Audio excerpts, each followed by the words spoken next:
Hello, BookTube. It's Tuesday, and that means Tag Tuesday on BookTube, where everybody drops what they're doing and does the latest hot, sexy tag.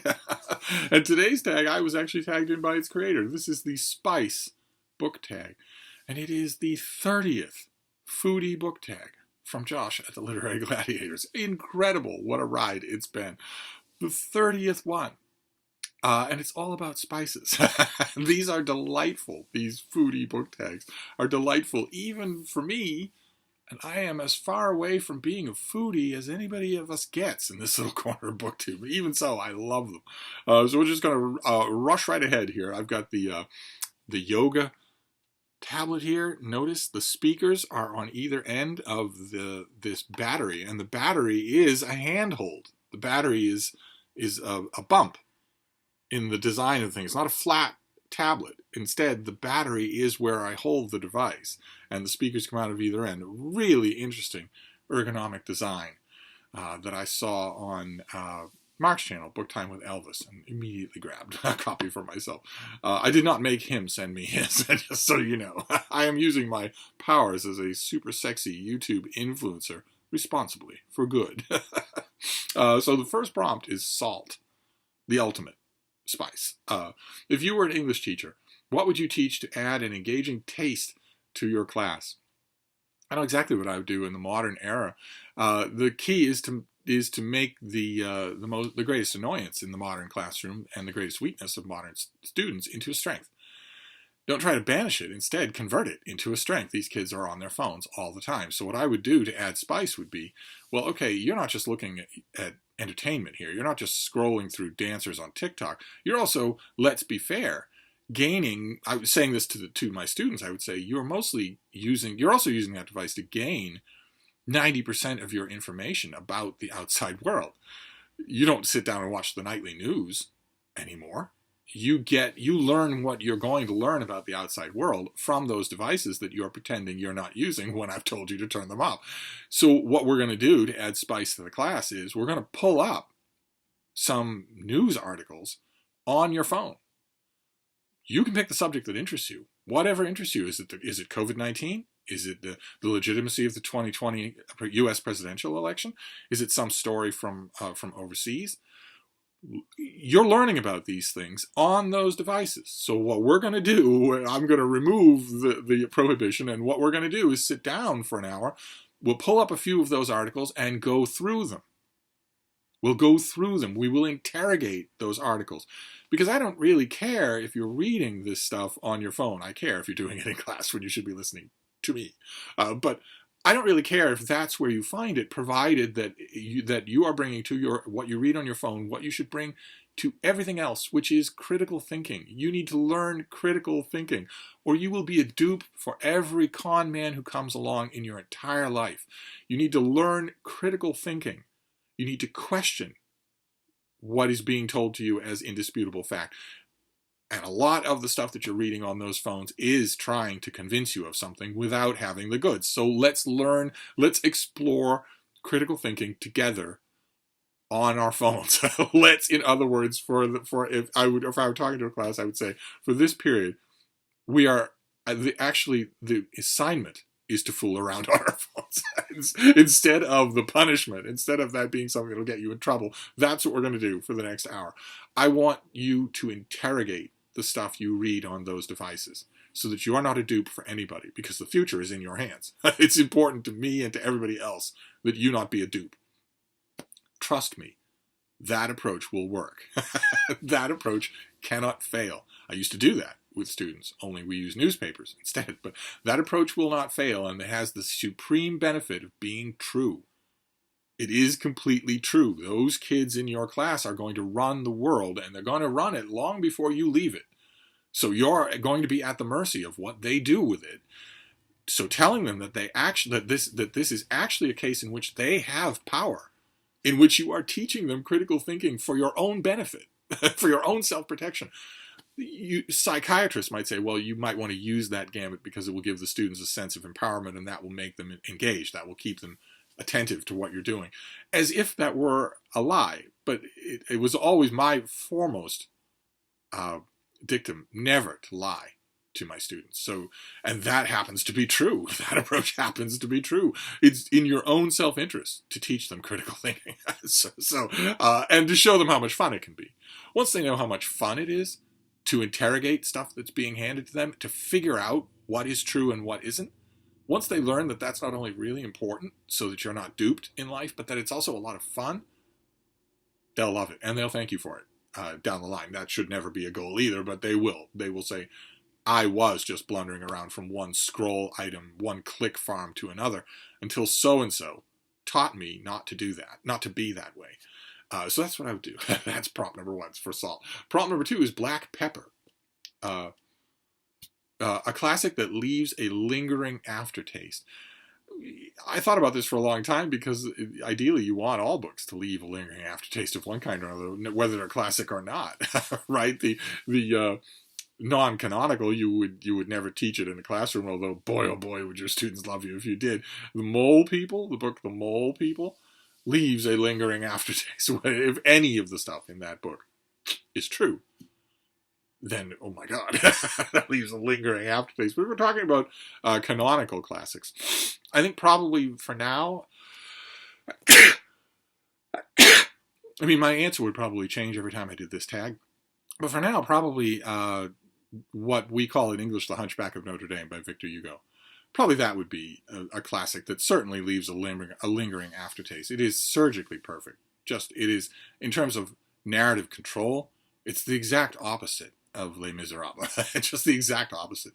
It's precisely, beautifully controlled, and mercilessly brutal as a book. And that leaves an aftertaste. You keep expecting something that it's never going to give you. Not a hint, not a glimmer of sunlight. Just cruel and unrelenting on every level. Anyway, prompt number 3 is crushed red pepper, a writer that fires you up. The first name that came to mind was Robert Ingersoll, the great atheist of a century ago here in America. Doesn't really have any, as far as I know, not any proper books to his name, but we're long overdue for an annotated, big, nice, collected speeches and talks of Robert Ingersoll. There's plenty of material that you could assemble and annotate and whatnot. And there was a biography of him about 25 years ago that did fairly well. Critics talked about it a little. I was kind of hoping that a book like that would appear then. If it did, I missed it. And as far as I know, no such book currently exists. That would be great if somebody would do that.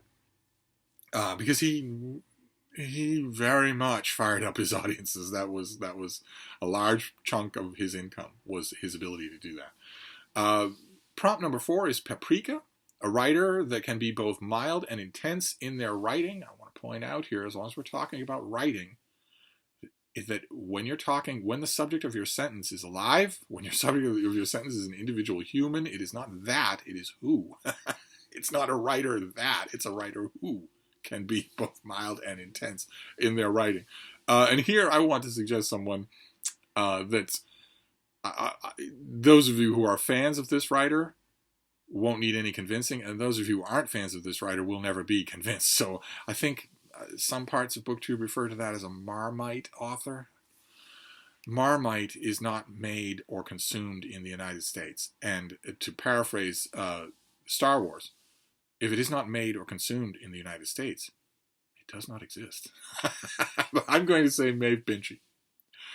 The Irish novelist Maeve Binchy, who has, for the whole of her career, has been written off as a writer of kitchen fiction, women's fiction, very light fiction.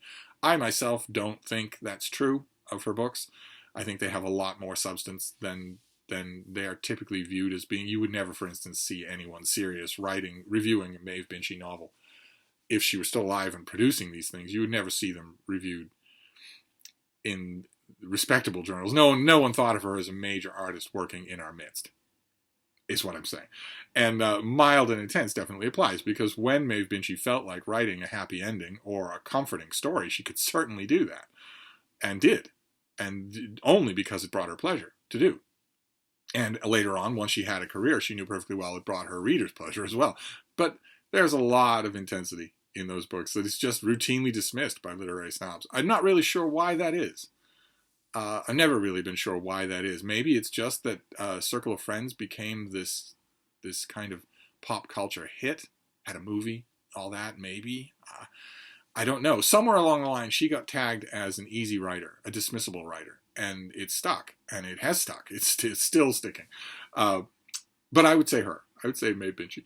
Then prompt number 5 is Nutmeg, a genre or category of writing that is great in slight amounts, but overwhelming when overdone. And here I know I'm stepping onto delicate ground when it comes to some corners of BookTube, because some corners of BookTube really, really specialize. But my answer to this question is all categories of writing are like this. All of them are. Whether it's hundreds and hundreds of old Signet Regency romances, or whether it's the classics, or whether it's science fiction and fantasy, I always tread warily around the reader of only one kind of book. I've had some friends who were like that, and it was always delightful to talk books with them, but I tread warily around it. I don't have any science to back me up, but I don't completely trust a mind that does that, is the gentle way I will put this. I don't completely trust a person who does that sort of thing. I know that quite a few booktubers who do that sort of thing on their channel don't do that sort of thing in real life. But I've known plenty of readers, long before there was a booktube, I've known plenty of readers who are readers of only one type of book. And it always makes me nervous. In my opinion, all categories of books get too much, get overwhelming if you read too many of them. Variety should be worked into your reading, I think. Then prompt number 6 is Cinnamon, a cozy work about an intense subject. The first thing that came to mind here is not a book, but a category of books. And it's a category you'll be familiar with. There's always a bestseller in this category. And it's the category of all those I went to heaven and came back books. Whether they're written by credulous little children who then recant their whole story, or by money-grubbing adults. They all read the same. I've read lots and lots of these books. I have to review at least one of these a week. I've read lots and lots of these books. I know their ins and outs, and they always sound the same.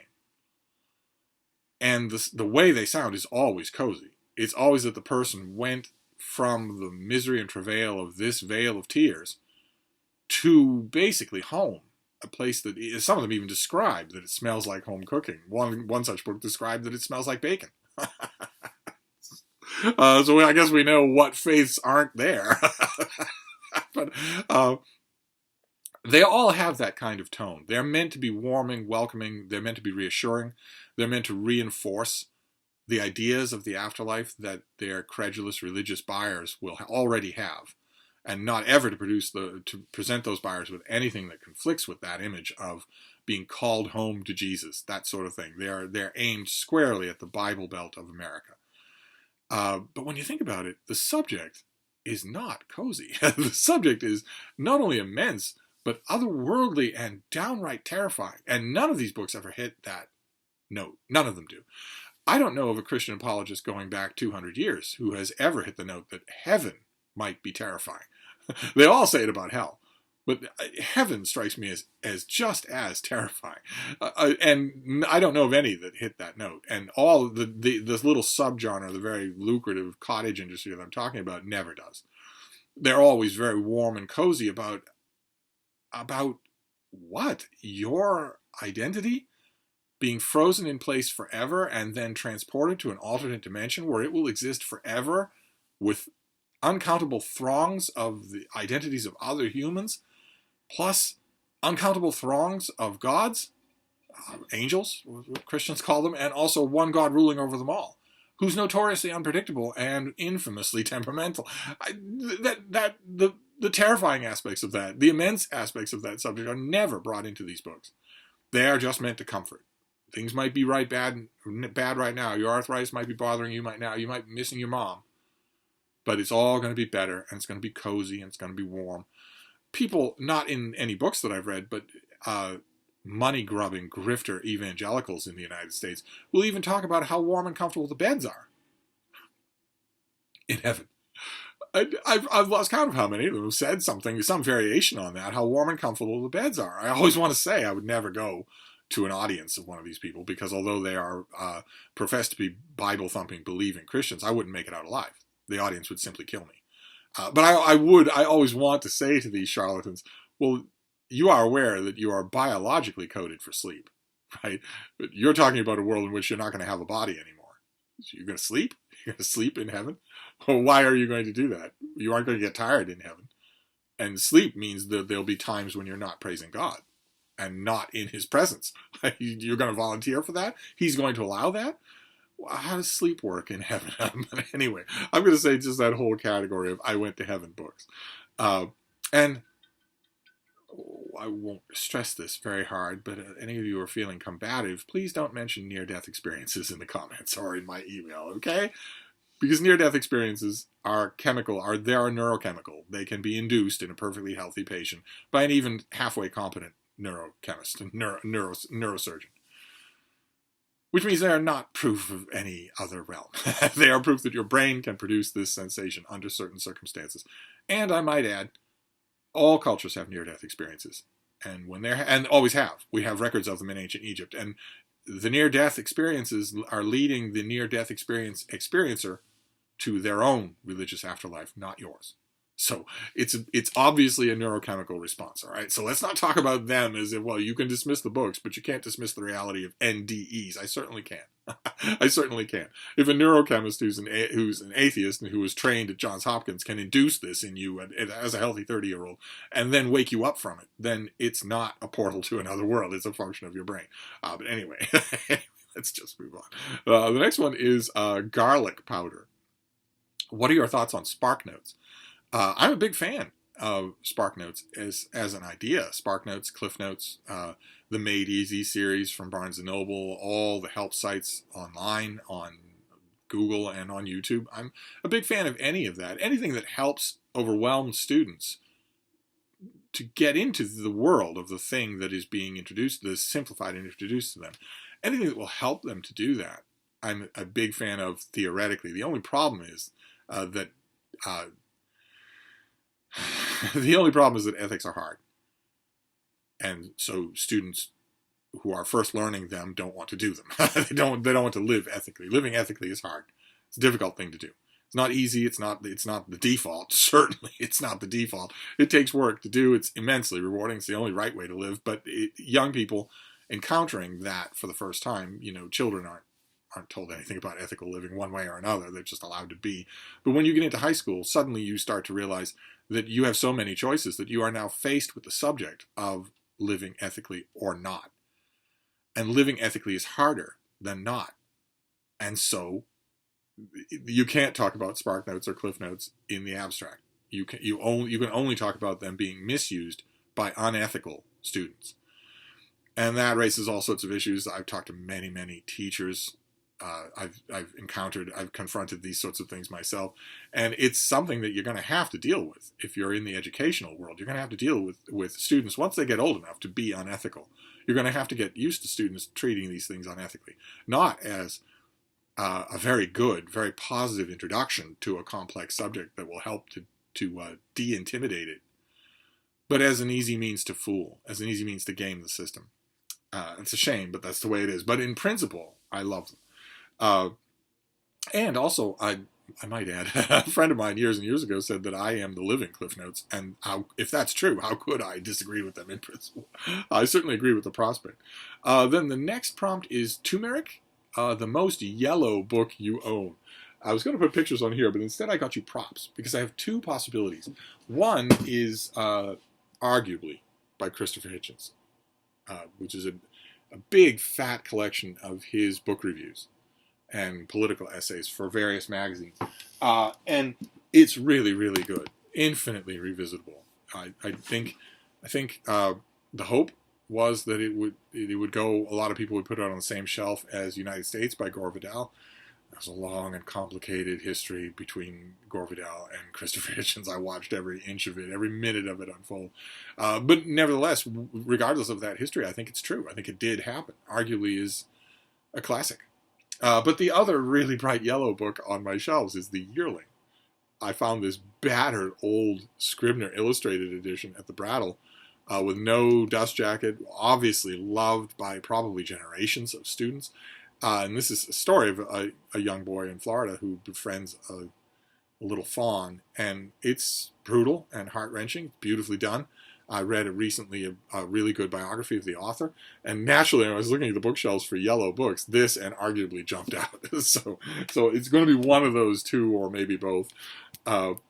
Then number 9 is chili powder, a difference-making character in work. This is influenced by something that I've been watching recently. I've been watching the show Justified, starring Timothy Olyphant, who some of you will remember from Deadwood, from the sublime Deadwood. He plays Raylan Givens, a character named Raylan Givens in Justified, who is a lawman.